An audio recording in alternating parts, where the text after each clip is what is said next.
meron tayo ditong template. Okay, so meron tayong Princess Learning Clock Chart.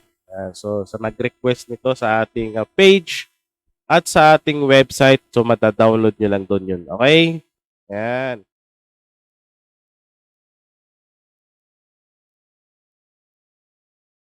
So meron tayo ditong 27 na design na pwede nyo pagpilian.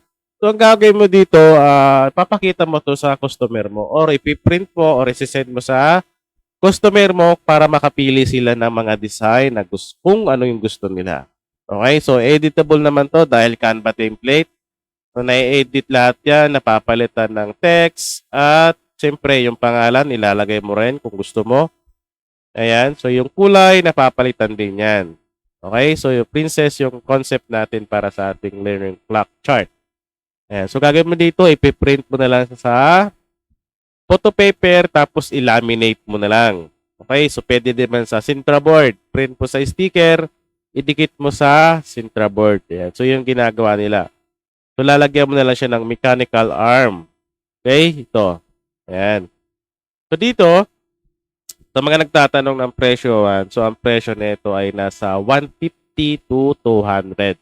Okay, so pag laminated, 150 pwede na dyan. Kasi A4 size yan. Tapos may kasama pa siyang yung pansulat, di ba? Tapos lalagyan mo rin siya ng mechanical arm. Panturo sa orasan, tapos isusulat dito sa ating hour or minute. Tapos pwede mo rin siyang lagyan ng pangalan. Personalized talaga siya, guys. Okay, so pwede rin siyang palitan yung text, yung kulay, napapalitan din yan. So ang gagawin mo lang dyan, i-blend mo na lang yung kulay dun sa ating princess. So dito, sample na ito, itong clock na to, papalitan natin, i-blend natin dyan sa ating background na princess. Okay? Ayan. So kasi yung kulay niya ay may pagka-pink ba ang tawag dyan. Ayan. So palitan natin siya ng ganyang kulay din para mag-match yung kulay niya sa ating design. Ayun, no? Makikita nyo, di ba? Napapalitan din siya. Pati din dito. Ayan. So, napapalitan din yan. Napapalitan din lahat yan. Para customize talaga. Ayan. Di ba? So, mag-match na yung kulay niya. So, pwede kayong mag-add pa ng text dito sa taas, yung space dito. Pwede pa nga lagyan ng picture yan ng bata, di ba? Talagang personalized. So, gagawa na tayo ng sample. Punta tayo sa elements. Punta tayo dun sa frame. Maglagay tayo ng frame. Pili tayo ng frame na maganda.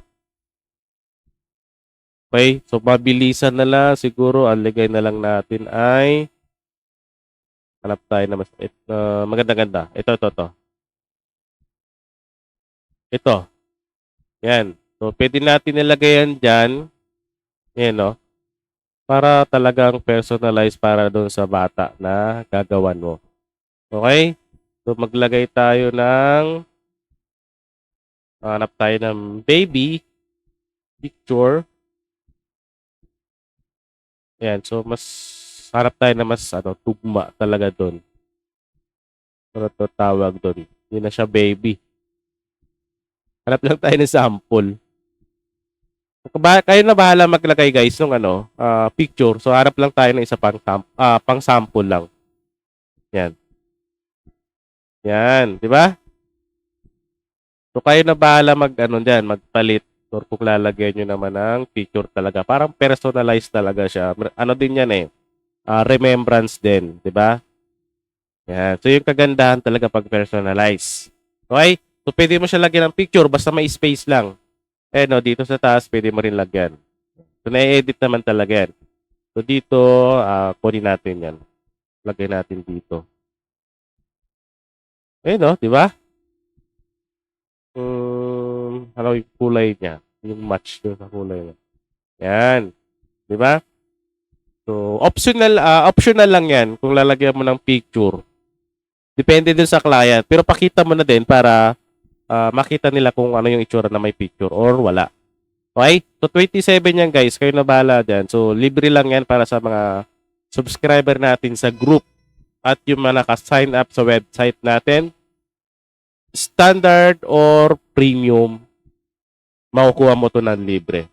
Pero kung hindi ka naman naka-subscribe at gusto mo lang siyang gamitin, pwede mo siya mabili ng 99 pesos lang. Okay? So, Canva template, 27 na yung pagpipilian. So, murang-mura na yan, guys. Okay? Ayan. So, edit nyo na lang.